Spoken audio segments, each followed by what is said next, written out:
जब मुझे पहली बार मैंने दर्शन किए आचार्य भगवान विराग सागर जी के, हमने कभी दर्शन नहीं किए थे और हमारी धारणा में एक धारणा थी, अब वो बता दे रहे क्योंकि बुंदेलखंडी है, कि हम मात्र हमारे जब आचार्य भगवान विराग विशुद्ध सागर जी महाराज का गुरुवर का पंचकल्याणक हुआ बालावेट में। बालावेट में पंचकल्याणक हुआ और उस पंचकल्याणक में क्या हुआ कि वहां पर एक बैनर टंगा हुआ था, उसमें लिखा था आचार्य विशुद्ध सागर जी। क्या लिखा था? आचार्य विशुद्ध सागर जी। और हमारी धारणा थी कि आचार्य मतलब एक ही। मैंने अपने पापा से पूछा कि आचार्य एक ही आचार्य होते, इतने सादे कैसे आचार्य कैसे बन गए? मैंने कहा मैं नहीं मानता इनको आचार्य। आचार्य मतलब एक ही धारणा, क्योंकि पूर्व ग्रसित थी, बचपन से घुट्टी में वही पिलाई गई थी। लेकिन उस समय जब मैंने पहली बार देखा गुरुजी को, तब एक निश्चल मुस्कान के साथ जो व्यक्ति, छोटे छोटे बच्चे उनके पास जा रहे हो, बूढ़े बूढ़े बच्चे उनके पास जा रहे हो, जवान जवान बच्चे उनके पास जा रहे हो और फिर भी आचार्य पद का निर्वाह कर रहे हो, ऐसे आचार्य को देखकर मन में एक बात तो आई कि इनके गुरु को तो देखना है,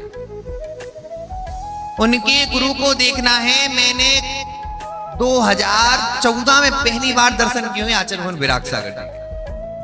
जब मैं उनके पास गया तो उनको लू लग गई थी, तब हम आचार्य यहां से छतरपुर गए थे, वो देवेंद्र नगर में थे। तब मैंने देखा कि कोई व्यक्ति आचार्य होने के बाद अपने शिष्यों की बह्यावृत्ति करता है, बूढ़े बूढ़े शिष्यों की भी बह्यावृत्ति कर रहा। लेकिन वो व्यक्ति देखो जिस व्यक्ति ने बूढ़ों का भी उद्धार कर दिया। लेकिन आचार्य भगवान विराग सागर जी महाराज की महिमा तो देखो कि स्वयं चलती फिरती यूनिवर्सिटी और घूमते हुए उन वृद्धों की सेवा कर रहे हैं जिन वृद्धों की सेवा उनके बच्चों ने भी नहीं की। यति सम्मेलन हो रहा था 2017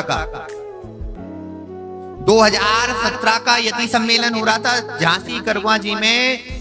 लालू भैया एक वृद्ध मुनिराज थे, आचार्य भगवान से उन्होंने कहा लघु शंका जाना है। आचार्य सिंह ठीक है चले जाओ। अब हुआ क्या कि कमंडल उठा नहीं पा रहे थे, हम लोग पीछे थे, तो आचार्य सिंह खुद गए और खुद ने कमंडल उठाया और उनका हाथ पकड़ा और लघु शंका कराने चले गए।